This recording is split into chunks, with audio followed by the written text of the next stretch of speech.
Hello students, welcome to today's social class. So kids, we discussed yesterday about one of the major landforms of the earth, and that is mountains. We saw the formation of the mountain. We saw that how movements take place under the earth, and with these continuous movements mountains are formed. Now kids, today we will discuss about the another landform of the earth, and before moving ahead I want you all to look at some of the pictures and guess which landform we are going to talk about. So here are the pictures. Okay, children, I'm sure you all must have got it right. Yes? Good. So today we will talk about plateaus. So kids, plateaus are highland with a flat top.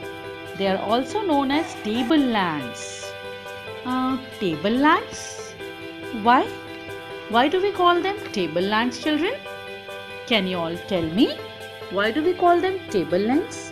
Why are they known as tablelands? I'll tell you. Because they are elevated landforms. They rise sharply above the surrounding area and have steep slopes and flat top, just like a table or a tabletop. High but flat. So kids, do you know that plateaus occur on every continent and take up 1/3 of the Earth's land? They actually rise abruptly from the surrounding land. Okay, children, here I use the word abruptly. Do you know what does that mean?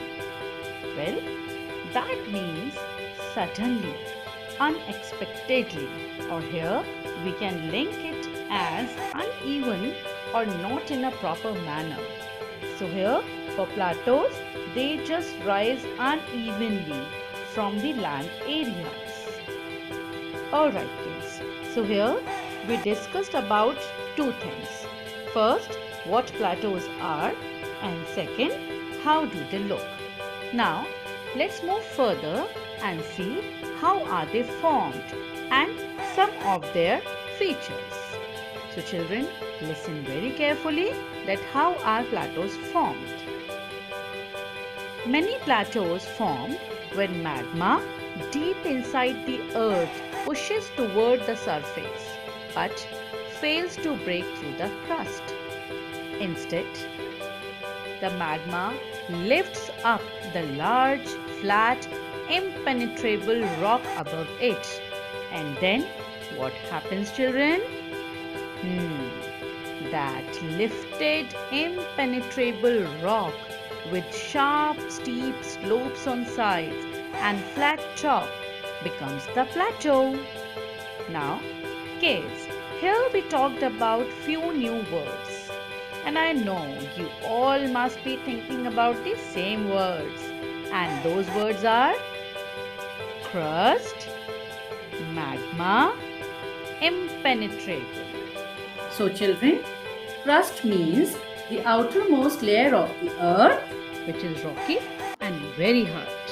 Magma is hot fluid material below or within the earth's crust from which lava and other igneous rock is formed after cooling.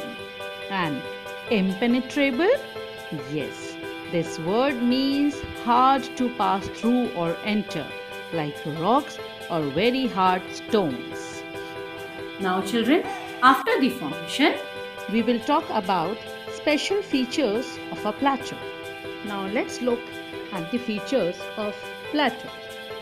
So children, some plateaus are very large and extend over hundreds of kilometers. Yes children, second, they are usually in dry regions and on the leeward side of the mountains. Children, we will also discuss about the leeward side. So children, leeward side is the direction downwind or downward from a mountain, or the leeward region of mountains generally remain dry as compared to the windward. The leeward side is the drier side, or the side where the winds pass after they hit a mountain. The windward side is the wetter side. The way, children, I try to remember is like the winds hang out and produce rain on the windward side. This way, the leeward side remains drier than the windward side. So I hope this will also help you to remember what's the meaning of leeward side.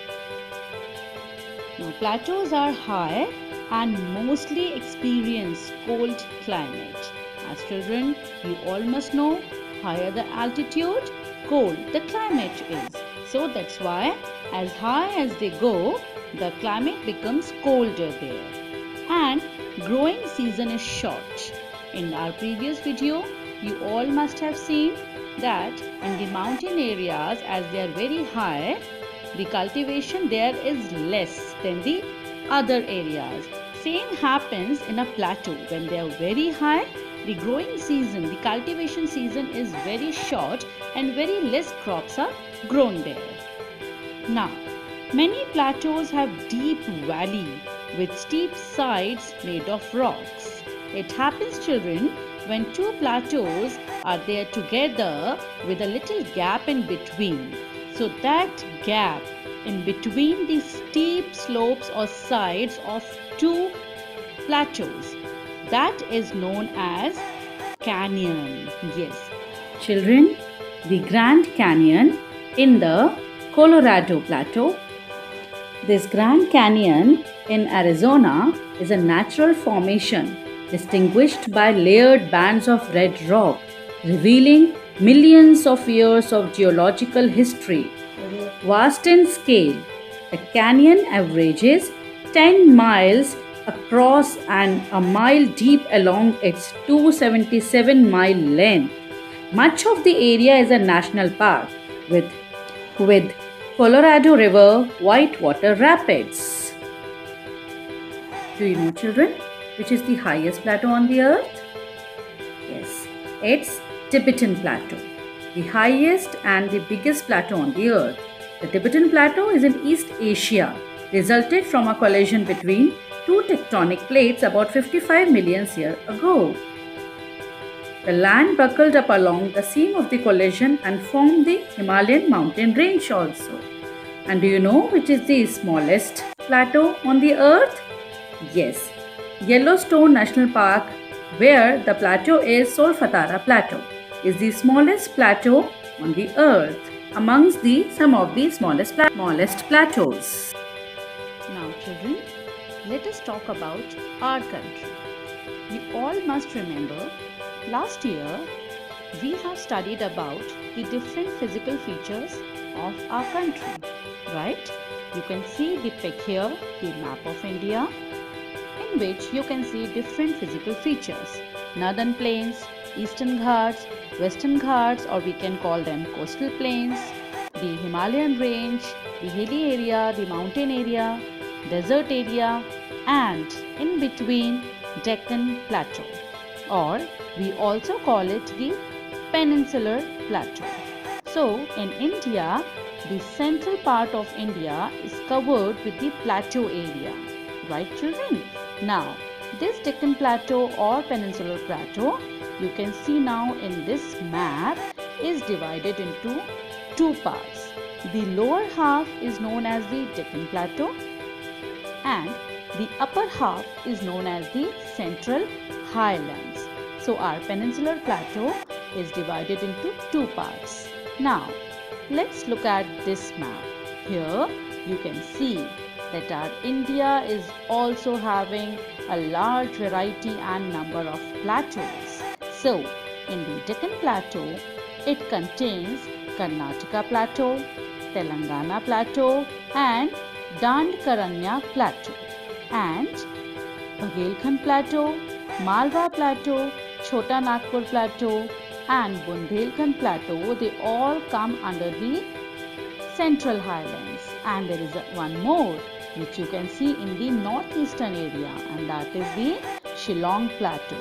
So children, the plateau area in India are also spread out in a vast area in central India. Now, let's look at the importance of plateaus. Children, plateaus have grasslands on which cattle and sheep are reared. They have a vast stretch of grasslands. Due to the flat land, the grasslands are quite broad and vast, where cattle and sheep, they all can rear very nicely. Also, some plateaus are very rich in mineral deposits, and that help the particular area to get a variety of minerals there. Also, plateaus allow rivers and streams to flow through. There are plateaus where rivers and streams they flow, but they actually dry in the summer season. The reason being that they are not snow-fed rivers. These rivers get water from the rain only. The main source for them is the rainwater. So because of that, they dry up, not completely, but yeah, almost dry up in the summer areas. And then when again they get water in the rainy time, they again flow nicely. So children, this was all for today. I hope you all are thorough with the topic plateaus, right? Am I correct, children? Okay. Now tomorrow again we are going to meet with a new topic, and I hope you are going to enjoy that too. So till then, stay safe, keep reading, complete the topic reading from the content book, and stay happy. Goodbye.